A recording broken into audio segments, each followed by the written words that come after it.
Okay, we may start.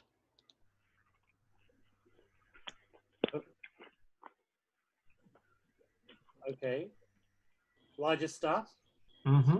I'll just make a brief introduction, and then I'll pass along to you. Okay? Please. Let's give us some time for people to join, and then I'll make a brief introduction. Yeah, sure. No hurry. Moisés, you let me know when people are in, so I can start and make the introduction. You know, it's 8 o'clock in the morning here, and I've been out for an early breakfast. Sorry I had to put you up so early. We're happy that you're a morning person. Yeah, I'm a morning person. No problem. Well, actually, I don't know if it's because it's 6 p.m. here and it's near Christmas, but we only have, yes, we have one person from, I suppose, this person is from Korea or Japan. And yes, we don't have anyone else. I think people come in. Yeah, probably we could. 10, I would minutes. say we could wait more 10 minutes and then. Yeah, Okay. because a few people asked me, the links, and I sent them over the last day today. So. But even if it's just the three of us, we can have a good discussion between ourselves. Certainly. Yeah. No, because of the previous events of the series that we did, was with colleague in Taiwan and Korea, and it was very late at night here, so it was tougher for people to participate. Today's it's not ideal because people might be because I know with the pandemic people are not moving about and they're going for the office home, but it's like say rush hour in principle. But the previous two events, they took place around 9 p.m. at night here. So people really had to be a night owls to attend it. But Moses, what do you teach? What's your specialty? I teach a bit of economic sociology, but it's mostly related to state and development, and also I've been teaching comparative method. That's for a graduate course in social sciences. It's an interdisciplinary course with a bit of political science, a bit of sociology, and a bit of anthropology. Well, I look forward to some questions and comments from you because, as I wrote in my text, COVID really has been like a stress test for all of our societies and political systems. And, lots of countries you wouldn't imagine have actually failed the stress test. It's US, UK, it's appalling that these countries, which, have had sophisticated democracies for so long, can't manage a thing like a pandemic. And your area of interest is Asia itself, or I mean, in terms of your topics, it's more related to development and. Yeah, it's for a number of years now, maybe 10 years, I've been working mainly in Asian economic development. Of course, when you look at Asian economic development, you have to look, of course, at the politics and society and so on. So, but I'm still a beginner. I'm not an expert like Antonio. I wish you had 10% of your expertise. Yeah. 1% would be good enough. 1% would be fine for me.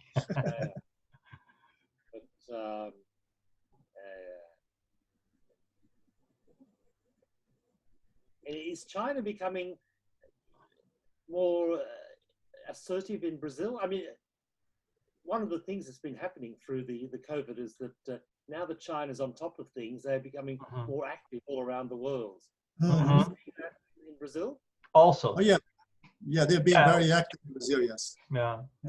China nowadays is Brazil's major trade partner, so, also the top investors. And there is a lot of Chinese investment in infrastructure and other projects. So there are two drivers. One are the commodity exports to China and the Chinese investment here for electricity, for it's also on different sources of energy and transportation and other things. And also, from a political point of view, they have been very smart and active, but very subtle. They have been influencing. I've heard, I don't know if Antonio knows about that, but it seems that they have done a good job on the governor, with the governor of São Paulo, in the state of São Paulo. No, I haven't mentioned that. The richest state. It seems that they have made some agreements to facilitate investments, and but it's very subtle. It's not like it's never bold like the U.S. And what happens at the moment with our current government, there are diplomatic tensions with China, but differently from the past, China is answering these provocative actors from the Brazilian government, this provocative speaking on the press. And Moisés, I had just a question. The Zoom address that you have in the folder and the one we have it here, they're different, but it's okay, you know? Yeah, it's I'm sending you through the chat. No, I'm using the Zoom, but I mean the one I see in the folder that we sent out. Yeah, the same. Has a different format and different number. I don't know. It's a different style. It has different ending. And what's there? If it's the same. It's the same one. It's the same one. Yeah. Okay. It's a different format though. No. Well, no.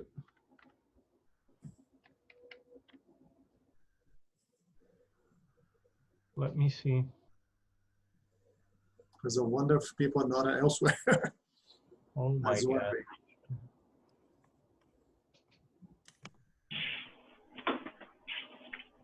Because in the folder, I see the format ending in Zoom US /U /WQZY 4M.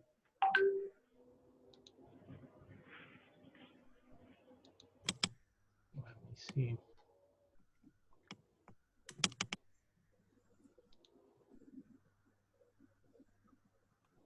Okay, it's here.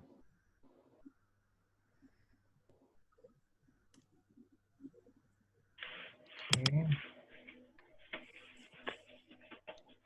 Although I did send it all the one now with the 8040.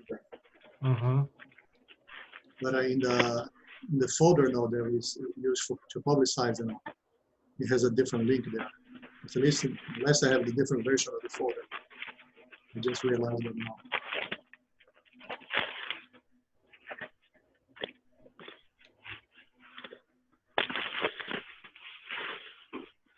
Just a sec.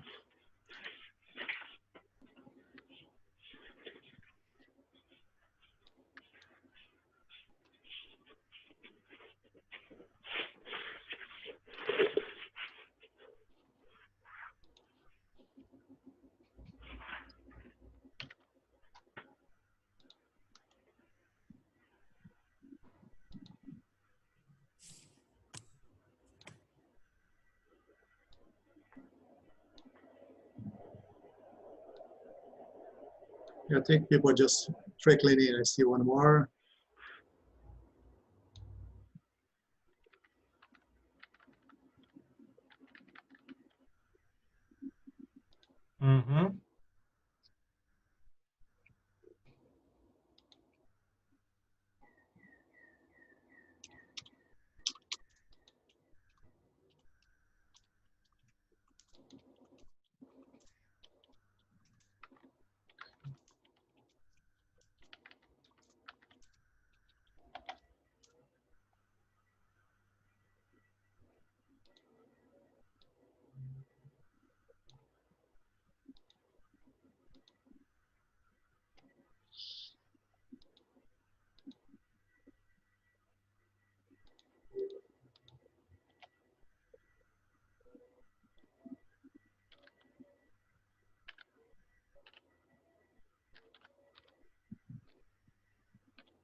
Moisés, we'll start in yeah, here. 4 minutes. Okay. Uh, Yeah, it's the same one, right? Yeah. Okay, no problem. Because the other one has a different format. Mm-hmm. There's more They one go- question coming, but yes, I think that more. What did you say? More 4 minutes, and you can start.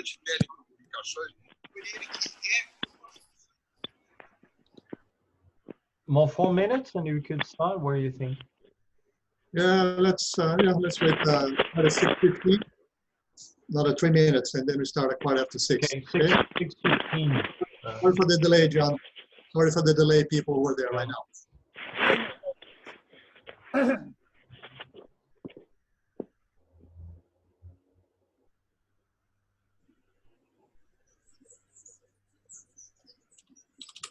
And are the Chinese active in this vaccine diplomacy in Brazil?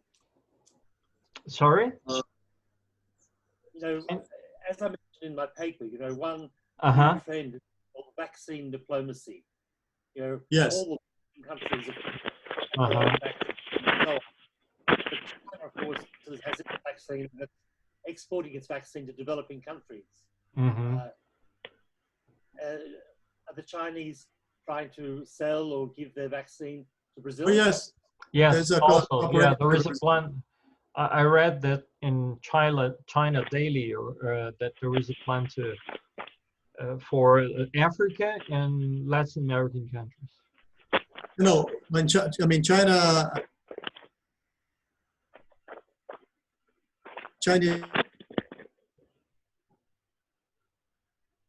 is a vaccine which is purchasing a lot of vaccines from China for it's called the CoronaVac, the Chinese vaccine.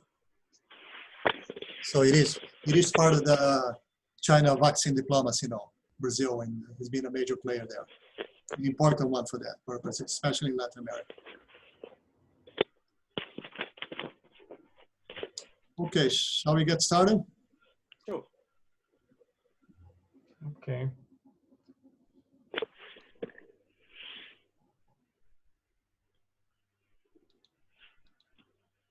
Okay, good evening, everyone. I'd like to welcome everyone. This is the final seminar of the seminar cycle on Comparative Political Economy 2020-21 is the final event for the 2021 year, Asia. This seminar cycle is organized by the Research Network on Economic Sociology of Rio de Janeiro, Brazil, known for its acronym RESERJ, which is composed by the Graduate Program in Political Sociology of UPERJ-UCAM, the Graduate Program in Sociology and Anthropology of the Federal University of Rio de Janeiro, UFRJ, and the Graduate Program in Sociology of Federal Fluminense University, in collaboration with the Graduate Program in Comparative Studies of the Américas at the University of Brasília, of which my colleague Moisés Balestre, who is running the technical side of this event, is a member. We are very honored to have the support of the Economic Sociology Research Committee of the Brazilian Sociological Society, SPS. So we're very happy tonight to have Professor John West to come to speak to us. John West is the author of a well-known book, and a very provocative book called Asian Center on the Knife Edge, published by Palgrave, Macmillan, 2018. He's a professor at Sophia University, Tokyo, where I had the opportunity to meet him a couple of years ago, back in 2019, while I was teaching at Sophia. And he's also executive director of the Asian Center Institute. Professor John West is going to be speaking to us on Asia's political economy post-Covid-19. Still the Asian century. Muito bom. So he will be, in a way, follow up on his book and in trying to repose the question to us. Just to a brief introduction further to Professor John West. As I mentioned, he's the author of this recent book. He has had a long career as an educator, journalist, researcher, and policymaker now. As mentioned, he currently teaches at Tokyo Sophia University, and he's also executive director of Asian Center Institute. These current positions follow major stints at the Australian Treasury, the Paris-based OECD, where he worked for many years, in the Tokyo-based Asian Development Bank Institute, where he also spent many years working as a collaborator. John is also a contributing editor for FBI Intelligence, a Financial Times magazine, and he's an Australian national. So don't blame on him for his accent, which is quite good. Anyway, without further ado, I'd like to give John the floor. And John, you have 30, 45 minutes to make a presentation. Thanks again for accepting our kindly accepting our invitation to talk to us about Asia, which I think is an area which has attracted a lot of attention in Brazil recently, exactly because of, given the fact that Asia has become a major trading partner of Brazil recently. Thank you, John. The floor is yours. Antonio, if anyone could shut off the videos and the microphones so we don't eat up bandwidth, and so John can talk. Thank you. So Antonio, thank you so much for those warm words of welcome. Thank you so much for the kind invitation. I should say good morning because it's 8 a.m. in the morning in Sydney, Australia, where I'm talking to you from. But of course, we live in a global world, so it's only 6 p.m. in Brazil. So fortunately, we can be together. So as Antonio said, I'll be speaking to you about Asia's political economy post-Covid-19. Are we still going to be having an Asian century in the 21st century? Now, my talk will have several parts. Firstly, I'd like to say a few words of relevant history. Then I'll say a few words about Asia just prior to COVID-19, what it was like on the eve of COVID-19. Then I'll say a few words about how Asia has been impacted by COVID-19. Then I'll move on and talk a bit about great power rivalry between the US and China. And of course, I look forward to getting interesting questions and comments from my friends in Brazil because you know the Americans very well. You share the same continent with them. And of course, China is becoming more and more active in Brazil. So I look forward to learning from you on that. And then I'll close with a few words on where we stand in terms of an Asian century. So firstly, a few words of history. And I won't spend too much time on history, but I think everyone knows that since the Second World War, the Asian economies have developed very dramatically, very quickly, and become major players in the world economy. Of course, this started with Japan, carried on with Hong Kong, Korea, Singapore, Taiwan, then Southeast Asia, China, Vietnam, and India. Now, all those countries, people often mention them in the one sentence, but I'd like to make a strong distinction between 5 of countries, Japan, Korea, Hong Kong, Singapore, Taiwan, and the others. And the important thing is that in the case of Japan, Hong Kong, Korea, Singapore, Taiwan, all of those countries have achieved high income status. China may follow in the footsteps, but those countries all achieved high income status. Move on to the next slide, please, Moses.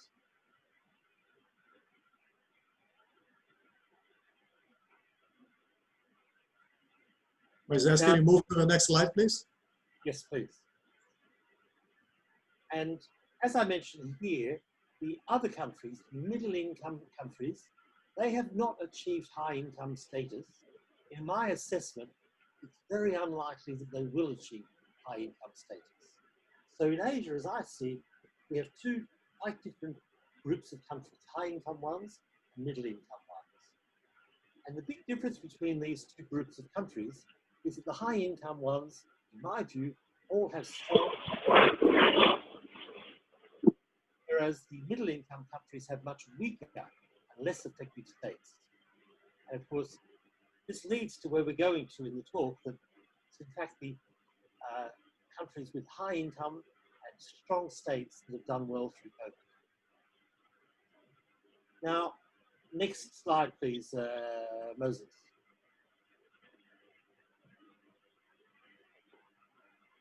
And so the high income countries which have strong and effective states, you see the strong effective states in so many factors. Firstly, high quality infrastructure, health system, low levels of corruption, easy to do business, well-managed urbanization. And on all those scores, the middle-income countries are much less good. They're doing much less well from all those points of view. Now, maybe the next slide, please, Moses. Now, of all of those factors that I mentioned, infrastructure and so on, there are two of those factors which are very important for a pandemic like COVID-19. And the first one, of course, is a good health system. And the second one, I'd say, is well-managed urbanization, both very critical for managing pandemics. Maybe the next slide, please, Moses. And so when we're looking at healthcare systems, middle-income countries like India, Indonesia, and the Philippines spend very low amounts on their health systems, 3–4%. That's all they spend. So very weak health systems. So when something like a pandemic hits, the health systems really don't have the capacity. Of course, it's quite the opposite in the case of the high-income, strong states. Japan spends 11% of GDP on health. Now, it's not surprising that life expectancy in the advanced Asian countries, over 80 years in all the cases. China is just behind at 76. In the case of India, Indonesia, the Philippines, life expectancy only 69 years. Now, urbanization is another point that I think is very critical for something like a pandemic. And when we're looking at urbanization, and urbanization has been a big trend in Asia, Asia has some of the world's best cities. And Antonio and I know very well Tokyo, which is in many ways one of the world's greatest cities. But other great Asian cities are Hong Kong and Singapore. But on the other hand, Asia also has some of the world's worst cities. Dhaka in Bangladesh, Jakarta, Manila, Mumbai. And these cities are very densely populated. They have lots of slums, and they're ideal breeding grounds and transmission grounds for pandemics. I know my wife is Filipina. She lives in Manila. And there you have so many people living together, living on top of one another. It's very hard to manage a pandemic in such a situation. Now, the other thing that I'd like to mention about, from a historical point of view, we've all heard how Asia has been very good at generating prosperity and reducing extreme poverty. But the reality in middle-income countries like India, Indonesia, and the Philippines is that many people still live in near poverty. They've just escaped poverty. They're just a little bit above the poverty level. And what this means is that if something happens like a pandemic or a natural disaster or an economic downturn, they can be kicked back into poverty very easily. And one point that I'd like to mention is the case of India. India's poverty or extreme poverty is now very low. But, and that's of course if you measure poverty in terms of $1.90 a day, something like that as a poverty line. But over 40% of Indians live on less than $3.20 a day. And over 80% of Indians live on less than $5.50 a day. So India has now less extreme poverty, but most people are just above the poverty level. And one of the reasons why we have this situation in Asia is that Asia has had unbalanced development. Income inequality is enormous in many Asian countries, particularly in China and India. So, in short, when we look at Asia, Asia's done very well over the last half century or more. We have two types of countries in Asia. We have high-income countries with strong, effective states, middle-income countries with less strong states. Now, I'd like to move on to the second part of my talk, which is Asia on the eve of COVID-19, just before COVID-19 struck. Now, we all know about Asia growing very strongly and having dynamic economic development and so on. But in fact, the advanced economies of Asia, Japan, Hong Kong, Korea, Singapore, and Taiwan, they've been slowing quite a bit in recent years. And in fact, Japan, for the last 20 or 30 years, has only been growing by about 1% a year.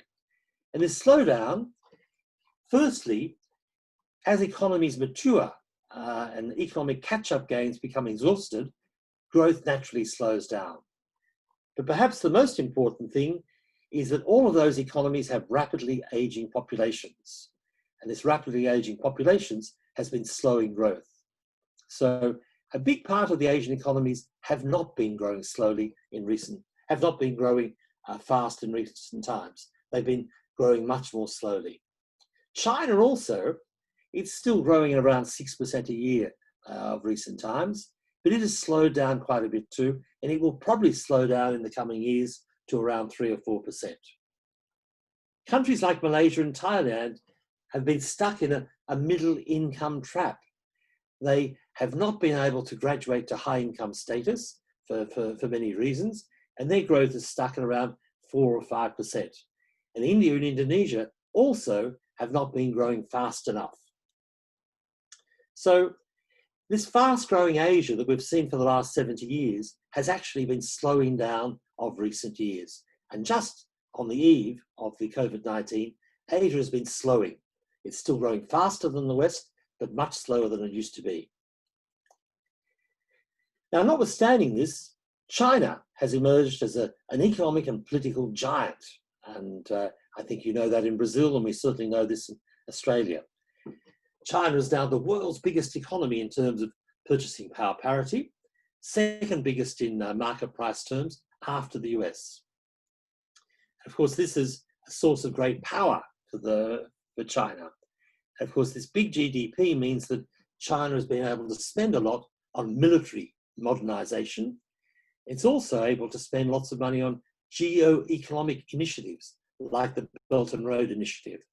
And again, I think you know that very well in Brazil, that China has been very active in helping build your infrastructure. Now, although China is big, in fact, its GDP per capita, the productivity of the economy, is still quite low. China's GDP per capita of $16,800 is only about 25%, 1/4 of the US. And so much of China's power actually comes from its population, which is 1.4 billion, rather than its GDP per capita. It's still a low productivity economy, and the average standard of living in China is much lower than in most Western countries. Now, again, thanks to its large economy, China is now the largest trading partner of most Asian countries. In fact, I think of most countries around the world. And I think that I was talking with Antonio before, and I think China is the biggest trading partner of Brazil, and is certainly by far the biggest trading partner of my country, Australia. Now, that's great in a way that we have this dynamic China that we can trade with, but it also means that if we do something China doesn't like, China can implement trade sanctions to punish us. And we're experiencing that right now in Australia. A few months ago, the Australian government called for an independent international inquiry into the origins of COVID-19. Now, the Chinese government didn't like that. They didn't like some other things we've done. So China is now banning exports of many products from Australia to punish Australia for this. So a close partnership with China can be a good thing, but it leaves you vulnerable to economic coercion if China doesn't like what you're doing. And so in terms of the last point I'd like to make about the world and Asia just before COVID-19 is that Asia has become the theatre for a great power rivalry between China and the US. And of course, China, even though its GDP per capita is low, its total GDP is high, but the government, the Chinese government, has decided to become assertive, to exert its power and to push things around. The US, which is still the world's strongest economy in many ways, has lots of domestic problems, domestic challenges, inequality, polarization.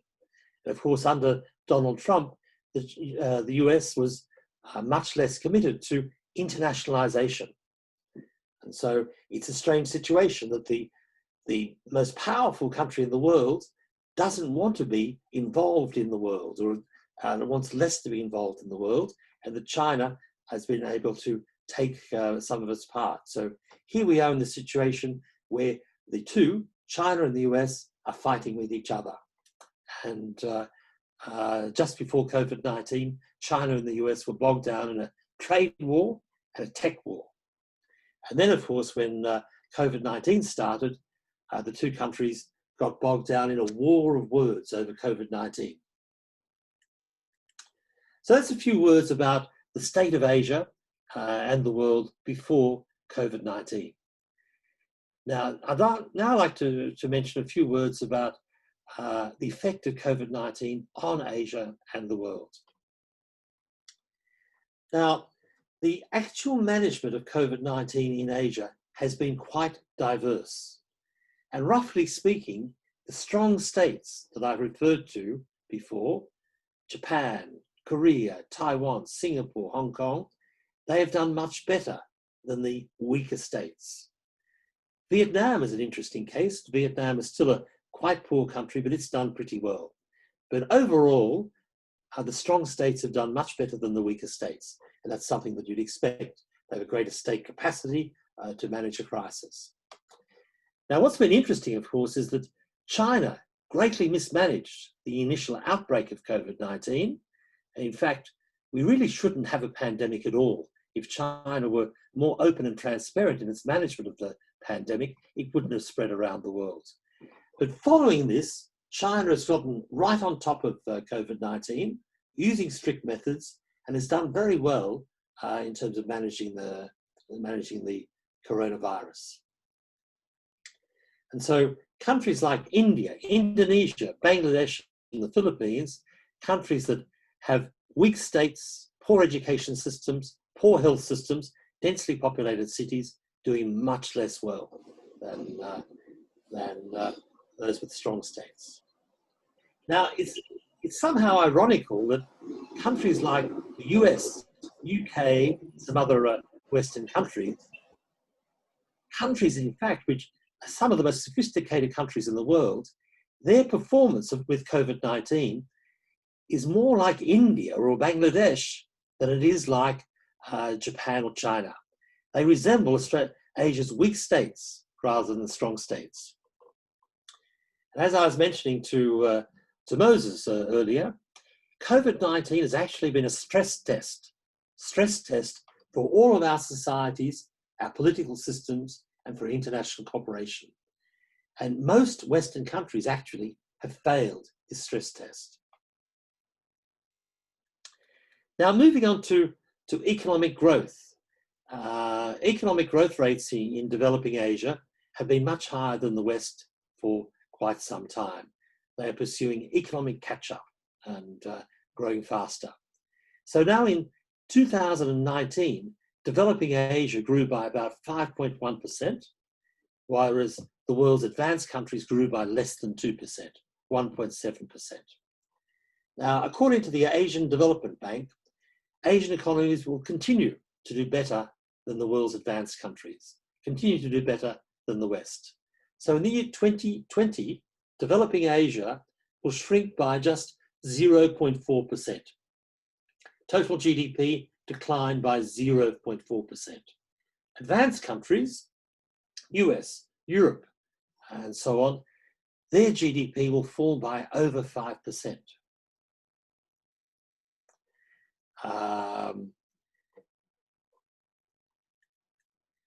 Looking ahead to 2021, the developing countries in Asia could also continue to grow faster than the advanced Western countries. Now, in Asia, these economic assessments highlight differences again between Asia's strong states and weak states.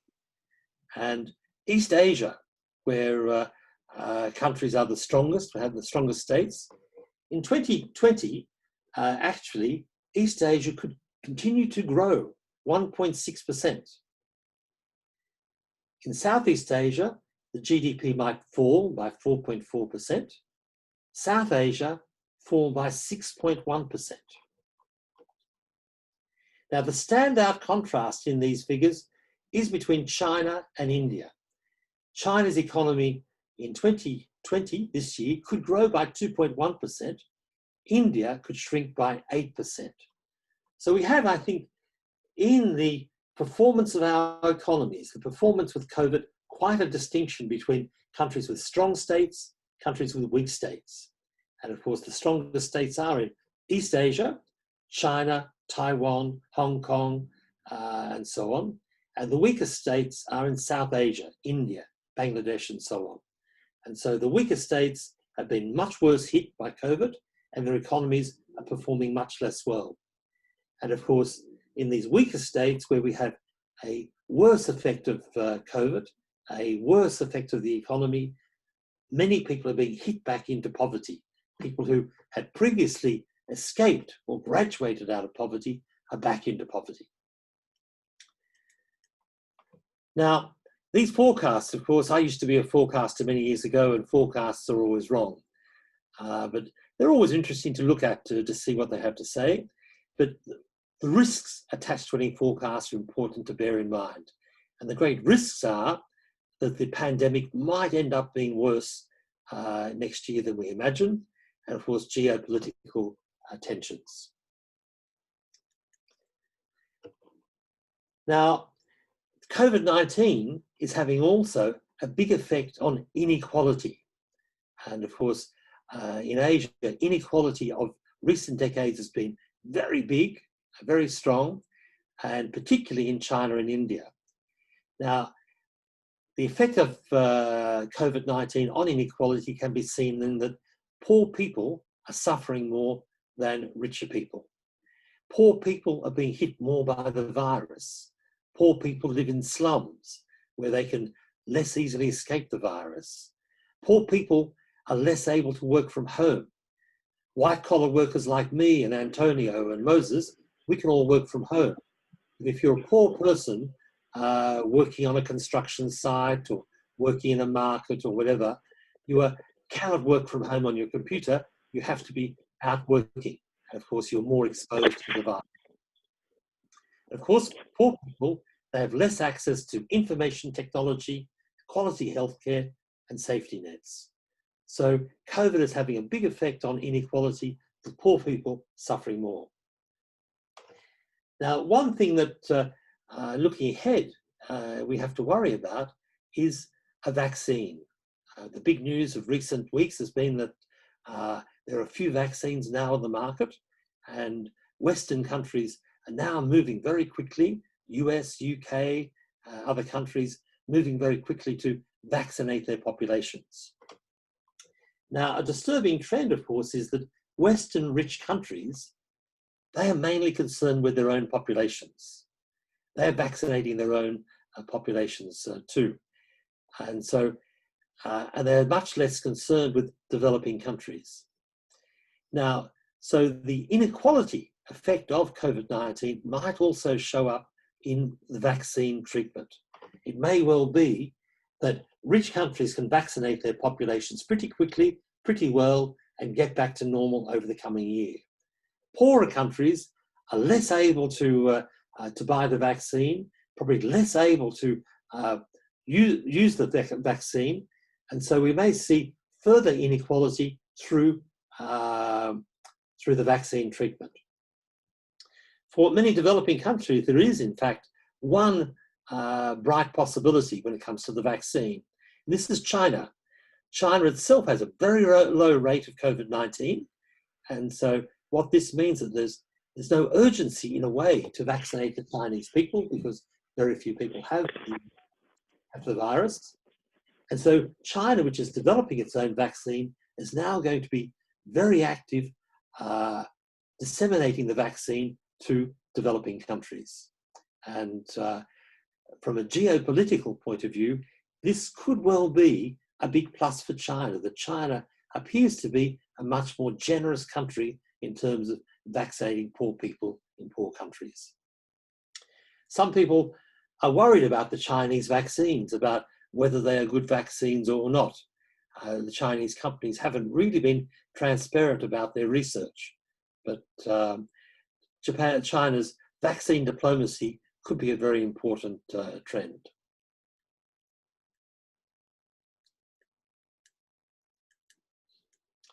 Now I'd like to move on to the next part of my presentation, which is COVID-19 and great power rivalry. As we discussed earlier, at the beginning of COVID-19, the world was in the middle of great power rivalry, great power competition between the US and China. US and China had a trade war, a tech war, and after the arrival of COVID-19, we then had this war of words about who was to blame for the virus.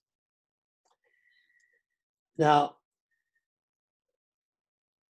just prior to COVID-19, Donald Trump seemed to be on track for re-election in the US elections. We all thought with the strong US economy that Trump would be re-elected.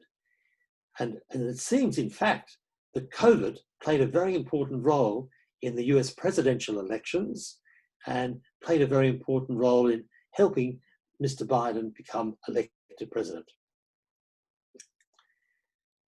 Now, the initial spread of COVID-19 from Wuhan in China has highlighted the crucial importance of open, transparent, democratic governance for managing pandemics. And China has been a failure in this regard. In fact, if China had been more open and more transparent, the COVID could have been contained in China and would not have become a pandemic at all. This is not, COVID-19 didn't have to happen. Following COVID-19, China then launched off on an aggressive diplomatic campaign to try and protect itself. They call this wolf warrior diplomacy.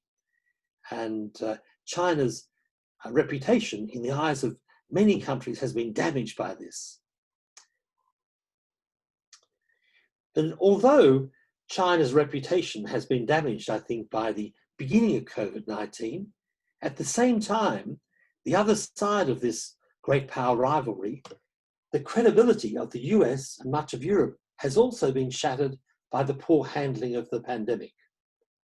And as I said, the Western countries have behaved more like poor, weak states rather than advanced countries. And China has been able to take advantage of this. And one reason why China is able to take advantage of this is because in Asia, like Latin America, many countries are in a delicate situation. Most countries need China's big market. We need China's assistance for infrastructure. And now we need China's vaccine. And so China now is in a situation to be able to maybe restore its reputation through vaccine diplomacy. Now, following the election of Mr. Biden, who will come into office in January next year, many people who are concerned about great power rivalry between China and the US are hoping that the Biden administration will mean that the US will play a more effective role in balancing China. Now, that may be the case, but I think the reality is that the US has so many domestic problems. The US is so divided, so polarized in its society and politics. Its COVID-19 management has been so bad, the US will be in a very difficult situation for the next year or two to be an effective international player. And this will enable China to maybe become stronger in this great power rivalry between the two countries. Now, while the US is weak, I think politically, and its society is weak, we still have to recognize that the US is strong economically. The US corporate sector is probably stronger than ever. The US tech sector is stronger than ever. The US pharmaceutical sector, which has been able to develop vaccines, is stronger than ever. And US banks are stronger than ever. So it's a strange situation, this US, with a broken society, broken politics, but with a strong economy.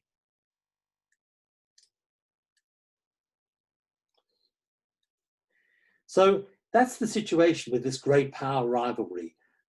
US versus China, China with the opportunity to recover its reputation, to become more popular through vaccine diplomacy and through trade and investment and infrastructure. The US, which should be strong, being weakened by a broken society, broken politics, and a bad situation regarding COVID-19. Now, I'd like to now move on to the last part of my talk. This is the prospects for an Asian century. Of course, the idea of an Asian century is that Asia might dominate the world economically and politically for the 21st century. That Asia could become the dominant player in the same way that the West has been the dominant player really for the last 300 years. So what can we say about the prospects for an Asian century in the 21st century? Following COVID-19, is Asia more likely to dominate the 21st century or less likely to dominate the 21st century?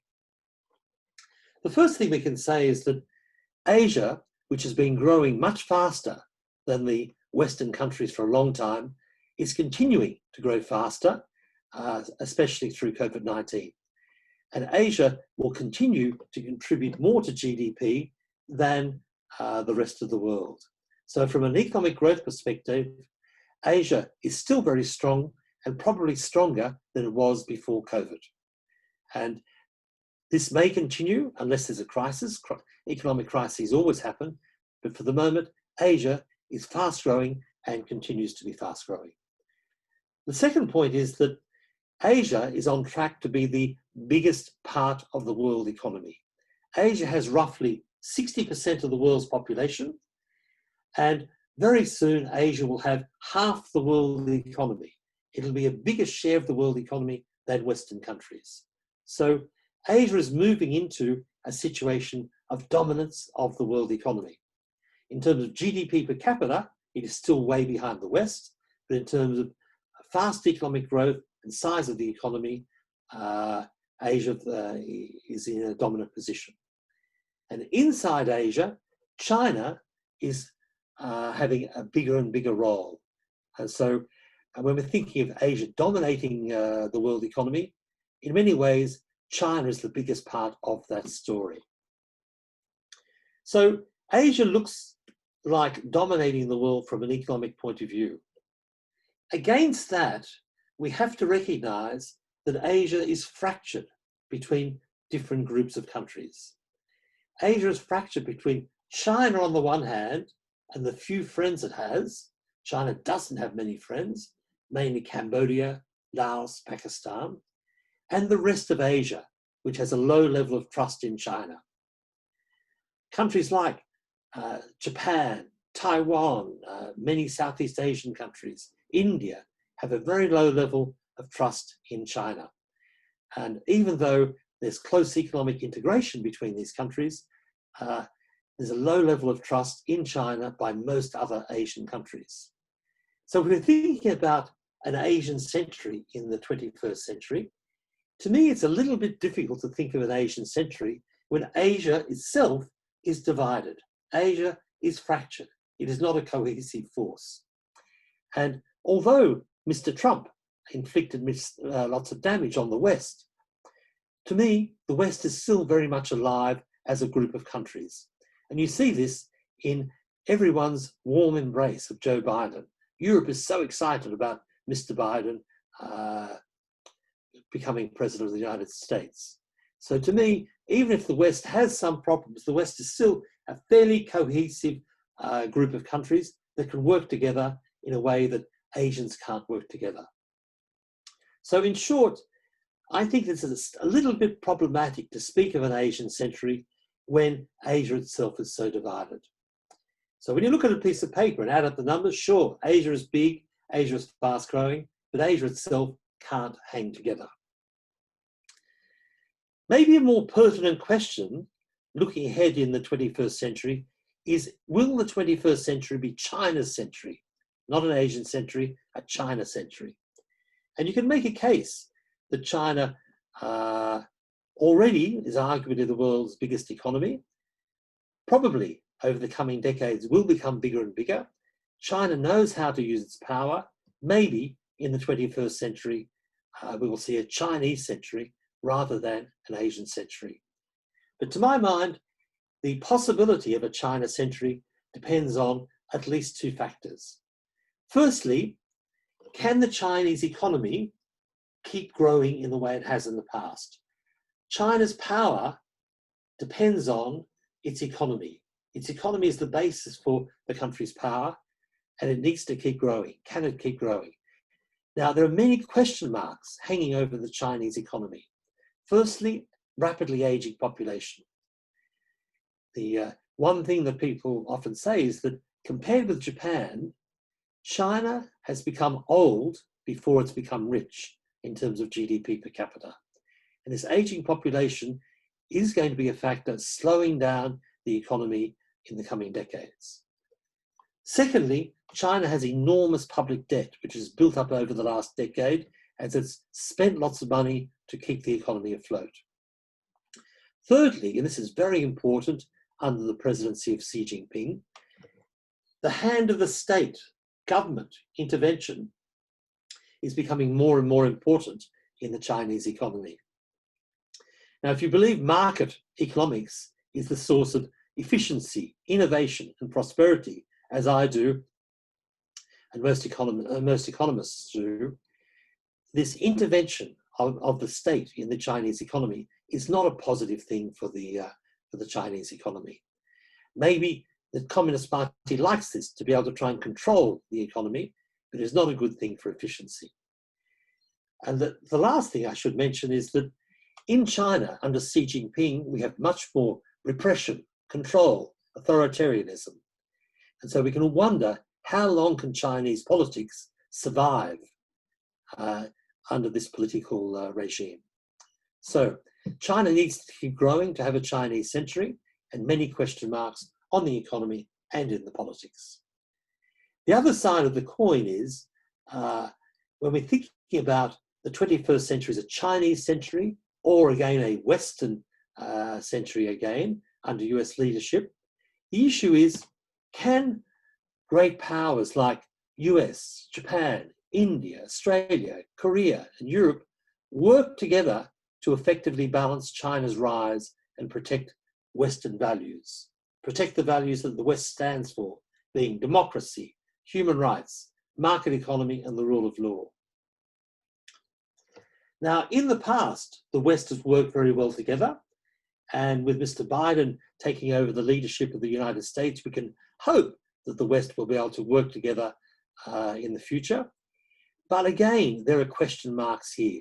The West, over recent years, has been undermined by the forces of populism, Trumpism, Donald Trump, isolationism, fractured societies. And so I would like to think that the Western countries can work together and balance China's rise. And so we have a balanced international system, but we can't take it for granted. We have great social problems, great political problems, and not all countries are willing and able to work together for the future. So my conclusion really is questions rather than answers. And so we may see a Chinese century in the 21st century, but there are question marks about whether China can do it, and there are question marks about whether the West can effectively balance China's rise. And so we'll have to come back again, maybe in a few years' time, to revisit this question to see if we have clearer answers. So thank you very much for listening. I hope I haven't been speaking too long. I really look forward to hearing some questions and criticisms of my presentation, because the great thing about making a presentation like this is what you learn from your fellow conferencier and the friends that you make in the process. So thank you. Well, thank you very much, John, for the mostly enlightening and presentation, which I think raised a lot of good questions, and I try to make some brief comments and add a fresh batch of questions for you and for all of us, in fact, because I think that's the point of our discussion here. Get some light here. So let me just get my notes here. Okay. So again, thanks for your highly informed and provocative presentation, which raised a lot of interesting questions. I mentioned, in a way, points on a research agenda for both Brazilian and Latin American academics and elsewhere. which is one of the main objectives of this seminar series now. I mean, you probably don't know, but in Brazil, the near total majority of the bigger number of studies on Asian political economy now have been narrowly focused on trade, and more recently China. So it's always so it's a fresh breath, you know, for us, you know, to have someone with the wide-ranging knowledge and wide-ranging experience that you have in Asia as well elsewhere, you know, to come and speak to us and, you know, give us this very pointed and, you know, very enlightening view of the situation in Asia and the future of the Asian Century now. Just to bring you up to speed, perhaps, you know, and also so you can set a part of the discussion, you know, a part of the terms of the discussion in relation to Brazil now. Of course, you know, Asia has become a major trade partner for Brazil. Just looking at some recent numbers between the trade balance between Brazil and Asia, which excludes, you know, the Middle East. Exports in 2019, you know, from Brazil to Asia reached, you know, $93 billion. Imports from Asia reaching about 59 billion. Exports from Brazil to Asia, you know, comprise about 42% of Brazilian exports, so it's very significant for Brazilian for the Brazilian export balance. And in Brazil had a surplus with Asia of about $35 billion. So we have a superavit there, surplus. However, though, there's still very little knowledge being developed in the region, in Brazil and in Latin America, on Asian political economy, its structure and dynamics, which you gave us some fresh and very good insights in terms of thinking ahead. And even less so about the rich and diverse history and complex political sociology, which you also gleaned, you know, and gave us, you know, some pointers where to go and to start thinking and comparing but Brazil in Asia and its diversity and heterogeneity. And these studies are very much needed as they contribute, you know, to expand and deepen the relations between Brazil and the quite diverse set of 15 Asian countries now. Of course, China is Brazil's largest trade partner, is the biggest new investment source, as you had mentioned before. Japan had this post a couple of decades ago and now takes the back seat in Brazil in economic relations with the region, and now has firmly established strategic focus on Asia. So Japan is still a major partner for Brazil, but of course the strategic focus of Japan as well as from of the European Union now is on Asia. So Brazil in a way is a latecomer or laggard now in terms of focus on Asia, although China has become a focus, but we haven't diversified into the rest of Asia now. Just recently, just last month, however, now, Paulo Guedes, the Brazil Minister of Economy, noted the need for the country to move beyond China and to look particularly at India now, which could become a major trade partner as big as China. Of course, you know, one of the main issues or the problems, depends how you see it, you know, of Brazil's trade balance with Asia, it's awfully asymmetrical in terms of technological content in high value add. You know, Brazil exports to Asia agriculture and mining commodities and some light processed goods. In exchange, imports medium to high-tech manufactured goods and components and devices. So now, addressing more directly, you know, John's presentation, which makes a very good argument about a strong, effective state, with a very cherished theme in Brazilian comparative political economy as elsewhere. You know, in Brazil has frequently looked at the mirror, you know, comparing itself with South Korea, and I have colleagues, you know, and myself doing similar work nowadays on that. You know. So you look at the strong, you mentioned the strong and effective state as drives the catch-up word that are working in Asia, particularly Japan, Hong Kong, Korea, Singapore, and Taiwan. So now I have my my first question. I mean, as I said, I'm going to raise a bunch of questions. I don't expect you to answer all of them or none of them, but as I said, you know, the purpose here is to for us to start to engage a conversation. So the first question, which more or less goes along the lines, you know, of your conclusions, you know, whether China which is a very strong authoritarian state, you know, it has been flexing its muscles in terms of economic and geopolitical power, whether this will allow it to become an effective state, you know, to escape the middle income trap, you know. I mean, does it hinder or does it help, you know, the fact that China has become such a powerful, near hegemonic in Asia, you know? And what are the internal political consequences of China faltering this trajectory? Okay, if China fails, you know, to escape the middle income trap, is that a problem politically for China? Can be the secondary effects in terms of the Asian trajectory, you know, if this China falters in this trajectory of a continued growth, you know, to escape the middle income trap or not? You know? So I think these are some questions that goes along the same lines that you raised.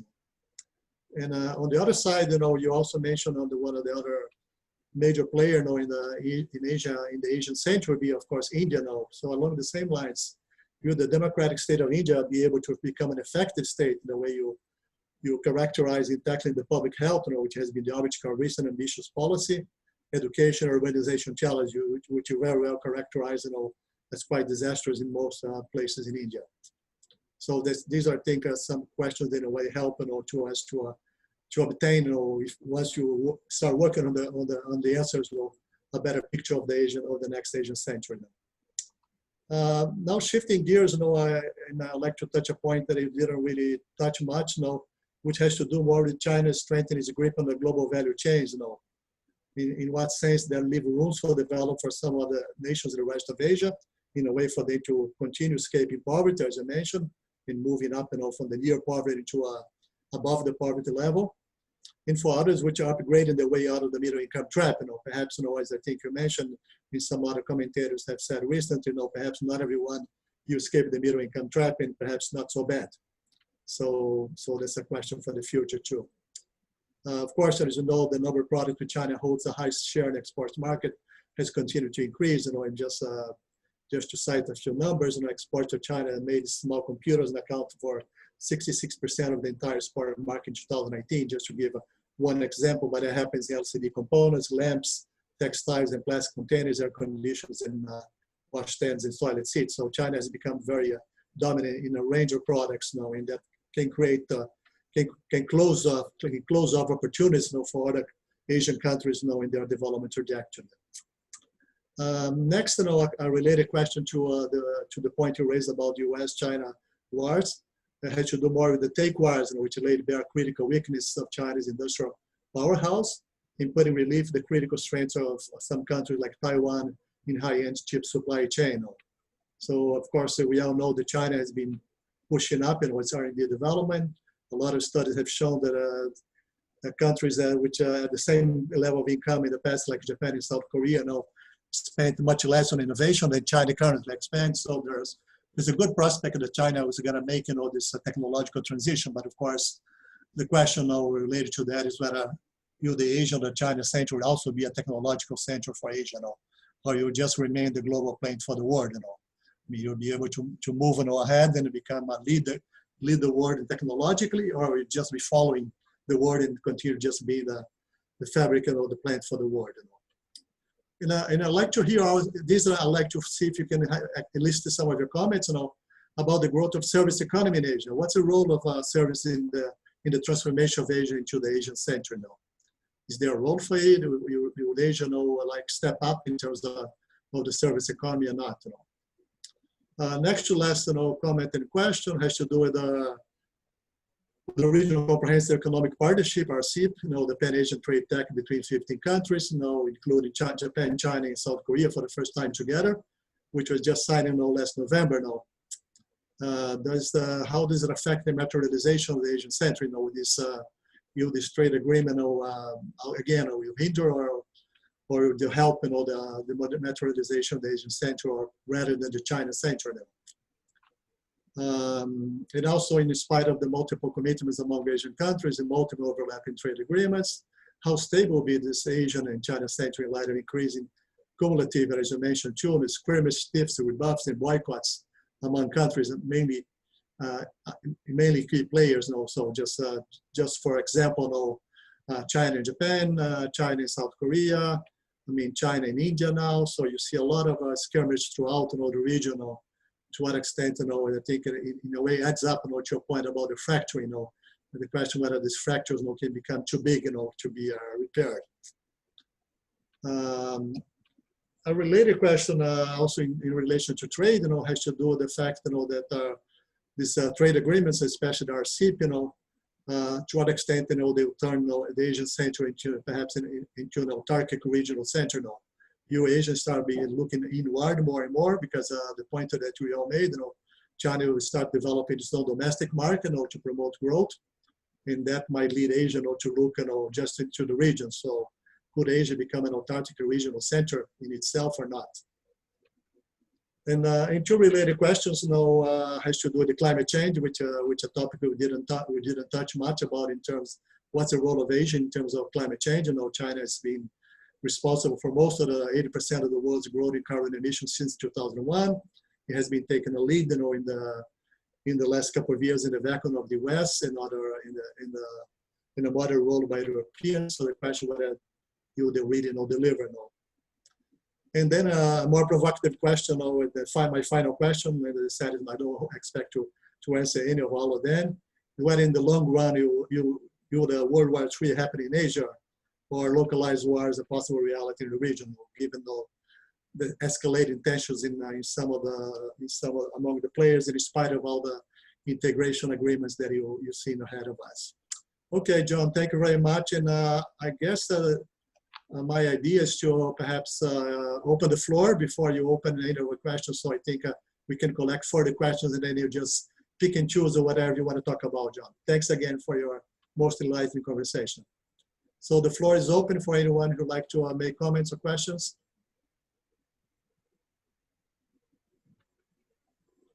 Just raise your hand or just open your mic and go ahead.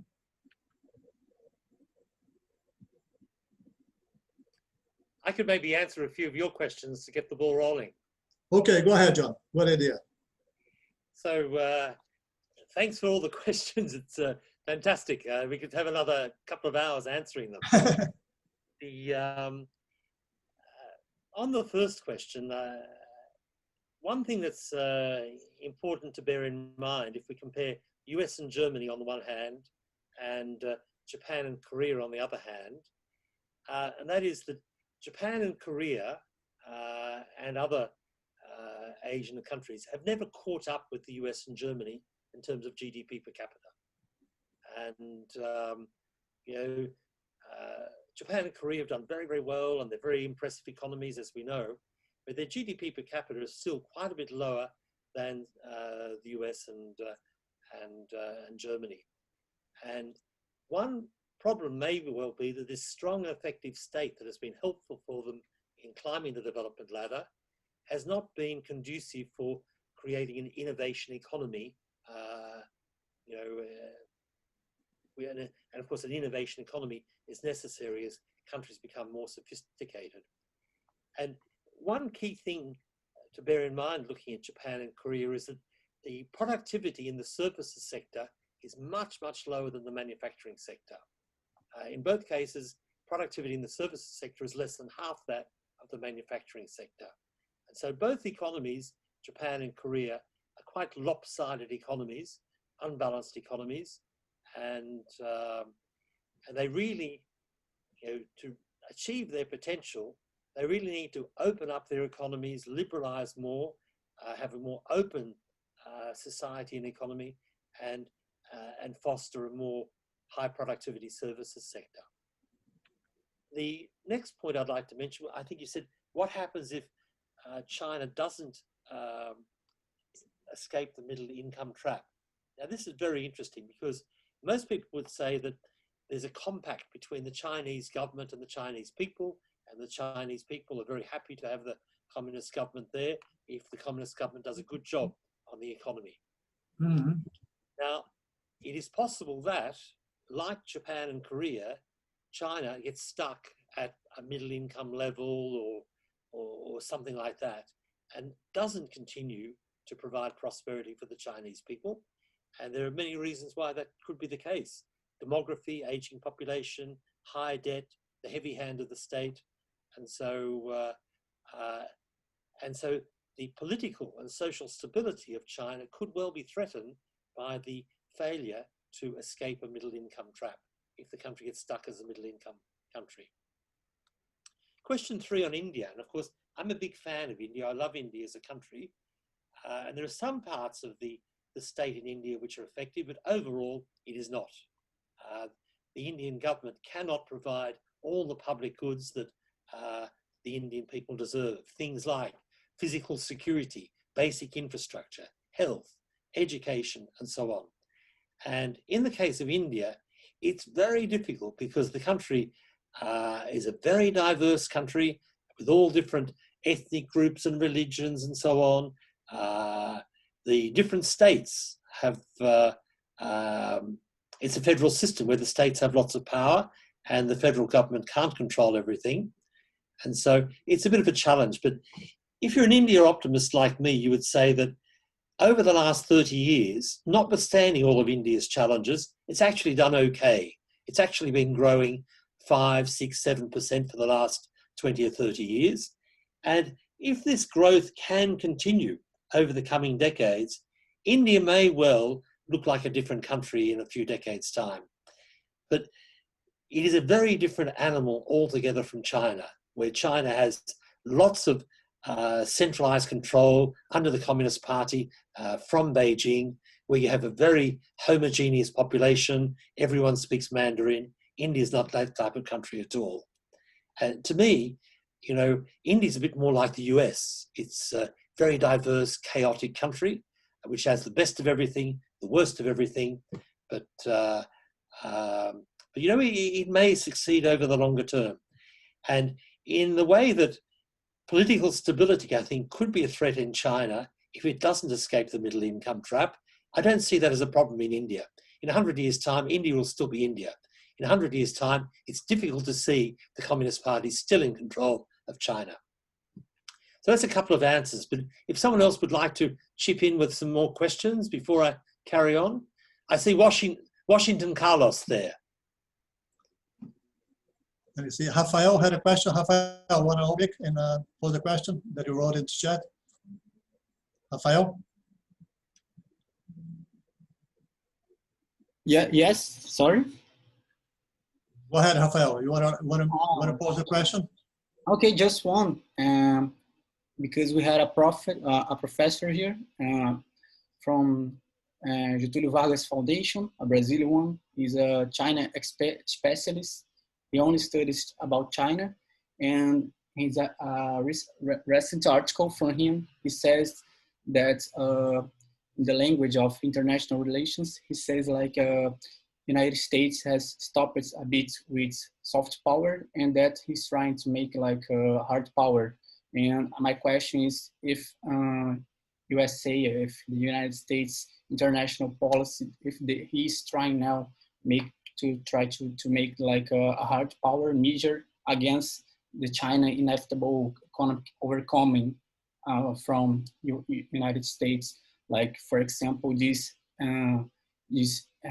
sanctions from Chinese banks and Chinese companies from the US to when Chinese companies try to do business under the Hong Kong National Security Act from June of this year, and the US is trying to make some sanctions against him, and like no more soft power but hard power, you know. So that's my question: if there is a tendency of a hard power or of this kind of direct measures, or if it's on a one-off counter measure, you know, just one measure, or is a tendency of this hard power?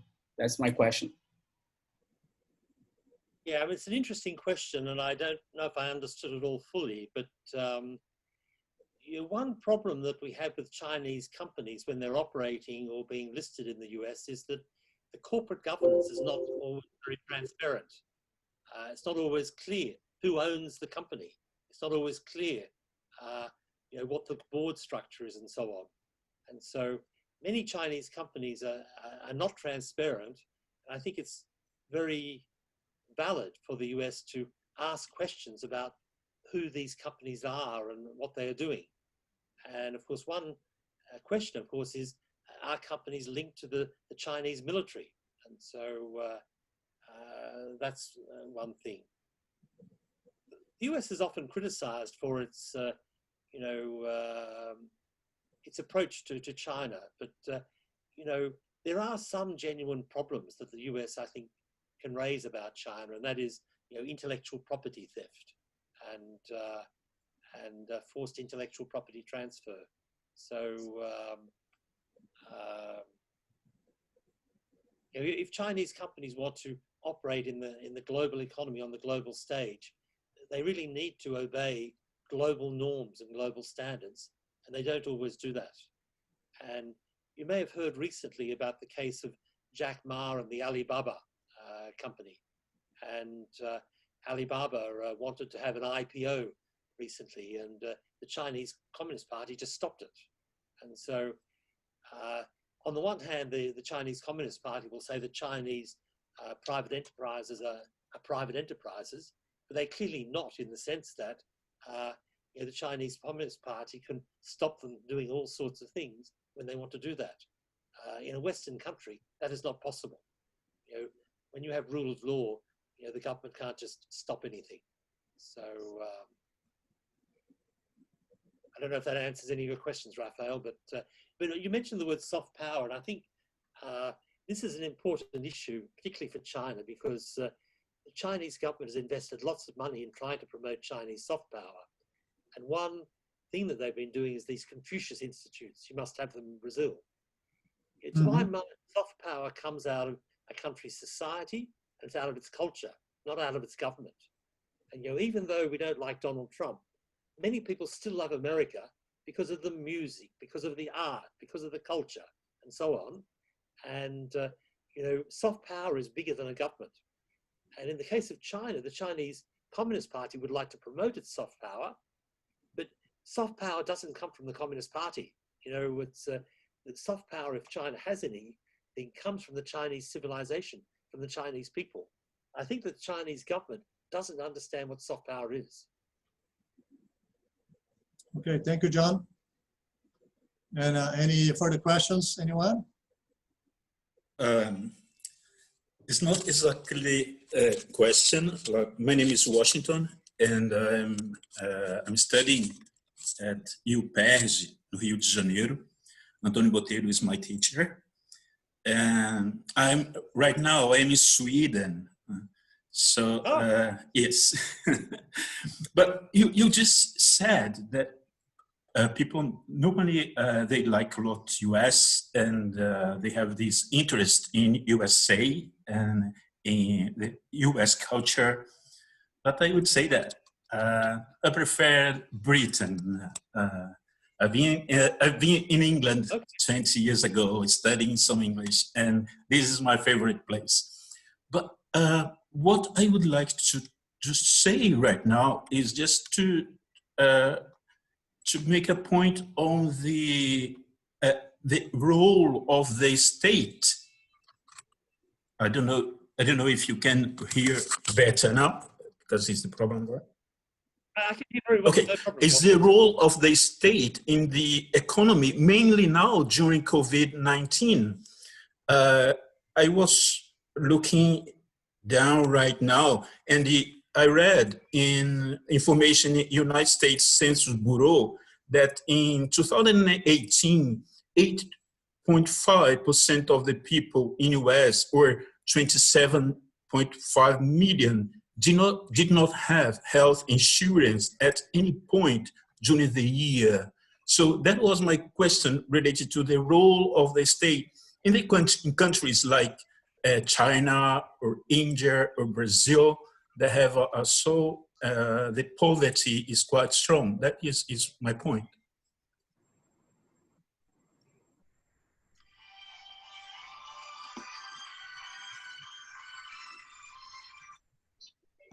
Yes, I mean, it's a very interesting question, and I agree with you that Britain is a wonderful country, and I think for yourself, having Washington as a name, it's fantastic. You know, I would love to have a famous name like that. But yeah, the US, I love the US, but the US is a strange country, and they often have strange ideas about what is democracy, what is socialism, and so. Yeah. Can you hear me, Washington? And the US is a strange country, and to my mind, they have strange ideas about what is socialism, what is communism, what is capitalism, and so on. And of course, all the other advanced countries in the world see health in, public health, public education as just being part of a normal society. And of course, some Americans just don't see it that way. They think that public health, public education, that's socialism. And they just see things differently. But I think that, I'm an economist, but I think it's very important to recognize that we all live in societies, and societies have to function for us all to live together. And in the societies, we need to have some degree of shared values. We need to agree to follow the law. We also need to have social cohesion. We all need to be able to live together. I think many Americans, particularly business people, just don't think of society at all. And it's astonishing that such a rich country, the lowest life expectancy in the advanced world, of the OECD countries, is in America. And you have, it's absurd. And and even in most Asian countries, I mean, you have public health, you have public education, and so on. So I don't know if that answers your question, but yes, and of course in Europe, where you are in Sweden, I mean, Europeans believe in society. They believe in cohesion, and they believe in public health and public education. And that's one of the great things about Europe. Europe, exists. But I'd like to ask you, Washington, a question. Sweden has had its own peculiar approach to COVID-19. Yes. Many people criticize Sweden. What do you think? I think Sweden have the way that they dealt with the issue was different in Brazil, because in Brazil we closed all the market. We was a kind of lockdown. It was not exactly a lockdown, but it was a kind of. And now they're just relaxed. Everything is working quite well, and the market is working. All the structure, economic structure is working. But here in Sweden, they did the other way around. Like they start and say, no, everything will work well, everything will function. But the result was that there was more people dying here in Sweden than in the other countries in Europe. So now they did, now in this second wave, they're doing the different, in different way. Now everything, now nothing works, now nothing is functioning. All the town, the market are closed. So so that's the way that they're doing. They say that the first time that what they thought was not the right way, was wrong. So yeah. Okay, I think we have a question from Pedro Aguiar de Freitas. Pedro, go ahead. Hi, Pedro. Yeah, very well. Hello. Let's give to Pedro outsider first, and then Moisés. As you have the last question, okay? Pedro, go ahead. Okay, thank you. Well, thank you for your excellent presentation. And on your later comment, I think Australia is very good in soft policy. In Brazil, we have Australia in very high regard. So, so it's a great job that you do on that. And I think that like Australia, we also have a strong commercial relationship with China, and concerns about Chinese investments, which is always welcome, but when it reaches some strategic sectors, you keep wondering about that. So if you could somehow elaborate on the current relationship between Australia and China. You mentioned that on passing, but we don't get much information from that in this part of the world. So is there something that you could comment further on that, and some lessons or experience that you can see?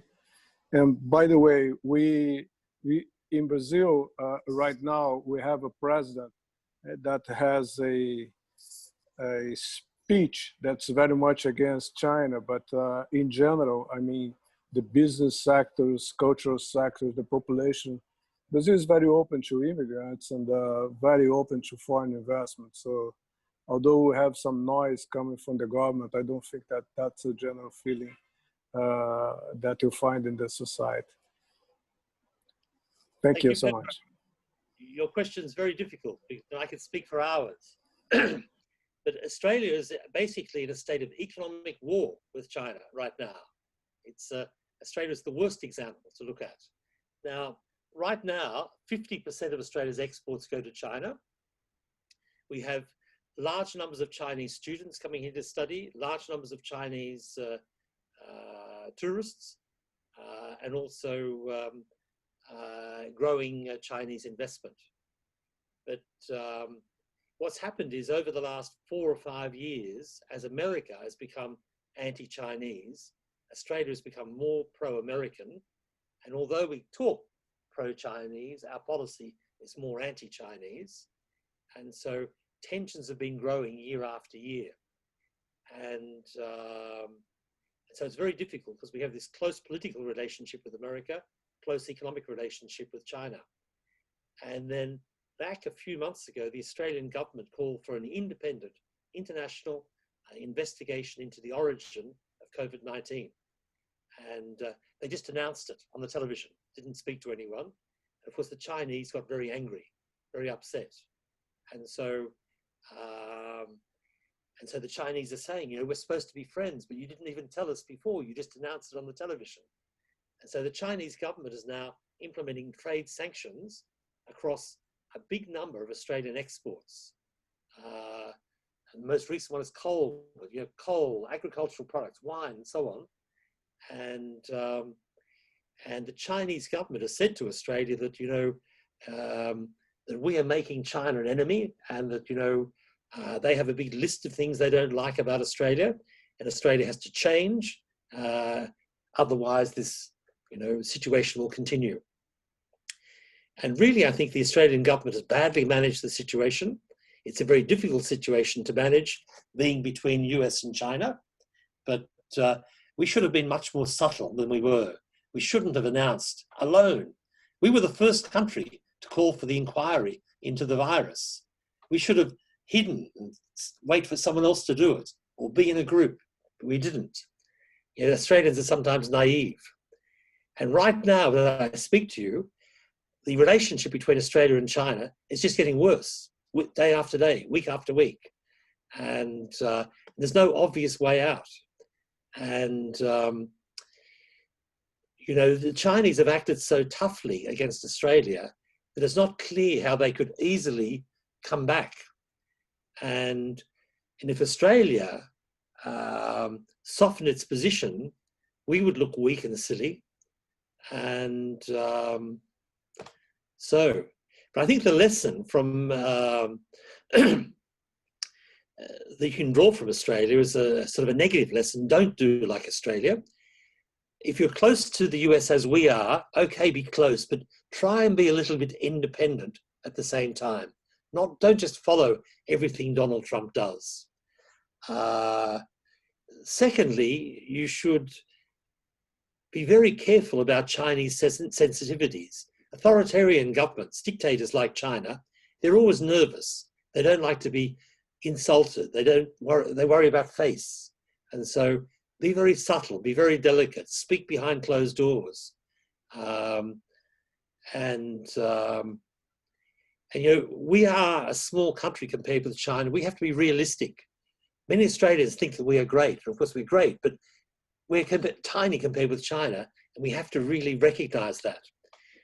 And if you want to look at a country that has done well against China, I think Japan is a country that's done much better than Australia has done. And Japan's in a very difficult situation. They're physically very close to China.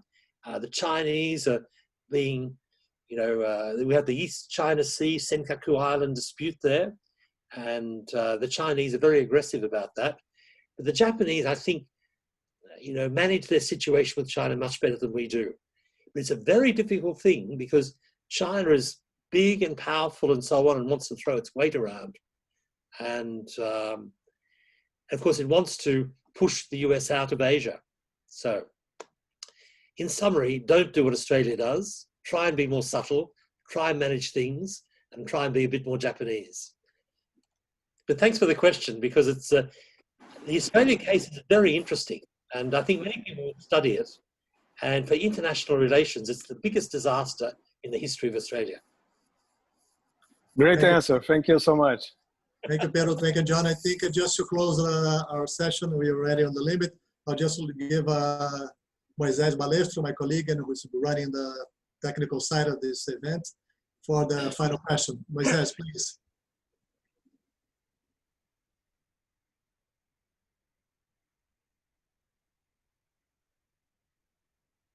You worked okay, don't worry.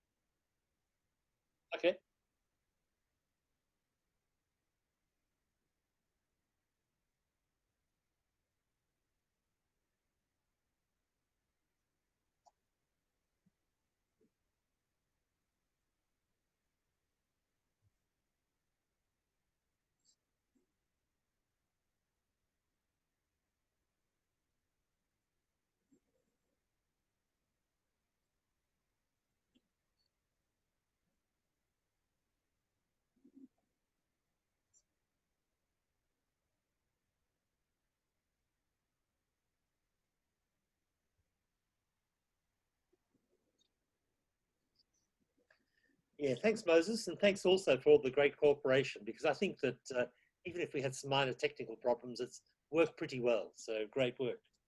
RCEP. I don't think that RCEP is really very important.